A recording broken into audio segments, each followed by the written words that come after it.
Akin lang talaga, it's really more of, dahil gusto ko talaga siya. Masaya daw si Dingdong Dantes para sa kanyang former girlfriend na si Karil, who tied the knot with band vocalist Yael Yuzon last week. Very, very happy. Very, very happy. Hindi ko naman ma-assume na lahat ng tao, yun ang gustong ending. But knowing her, kahit papano, di ba, we've been together for some years, I know that is also one thing that she's looking forward to, and I am so happy that finally God has given her this gift of having a family of her own. Posible pa rin bang maging magkaibigan sila ni Karil? Oo, wala namang problema. Yeah. Pagdating doon, hindi naman din siguro, like what I said, hindi na pinaplano yan. Hindi rin siya sinasadya, di ba? If the right time will come for that, I mean, since naging maayos naman ang aming, di ba, paghihiwalay, so I don't think naman na kailangan ding sadyain yung mga ganong pagkakataon. May plano na rin si Dingdong at ang nobyang si Marian Rivera na lumagay na rin sa tahimik. Kung po pwede ko lang talaga magbigyan ng specific na sagot yan, I would love to. Dahil syempre, ako rin may mga ganong katanungan na gusto kong masagot sa sarili ko. But then again, hindi naman po pwedeng sa akin lang. It deals with two people. Andyan siya on the other end of the equation. So it's a thing na we both have to agree upon. And again, sabi ko, in God's time, if it will happen, it will happen. But I'm very, kumbaga, I feel positive about it. And kumbaga, isa sa mga bagay na pinapanalangin ko na kung dumating man, magiging sobrang masaya ako.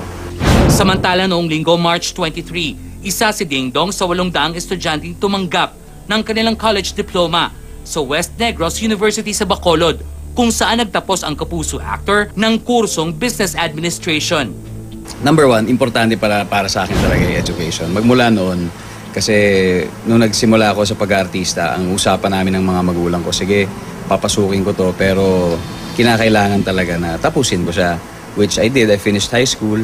And nung college, medyo nahihirapan nga lang ako. Pero sinabi ko naman sa sarili ko na hindi siya matatapos dyan. Kailangan talaga yung pangako ko sa kanila, matutupad ko. At the same time, pangako ko sa sarili ko. I'm glad that I went back kasi mas naintindihan ko siya, ngayon mas na-apply ko siya. Kahit nasabihin nating ginagamit ko na siya sa mga existing na businesses na meron ako, iba pa rin talaga na maintindihan mo yung theory.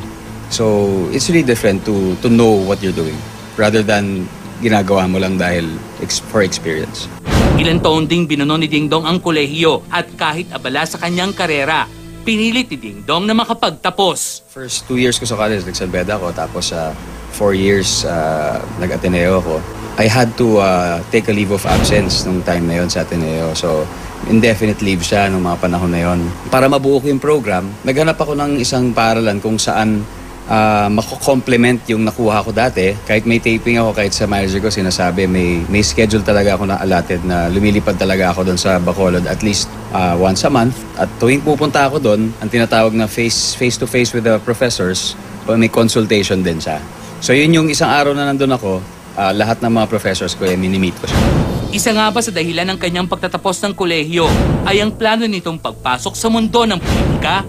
Siguro think of it as if always naman lahat tayo, we are all entitled to do something under the theme of public service. Especially kapag kahit nasa media tayo, public service din naman to. Entertainment is in a way public service because we give entertainment.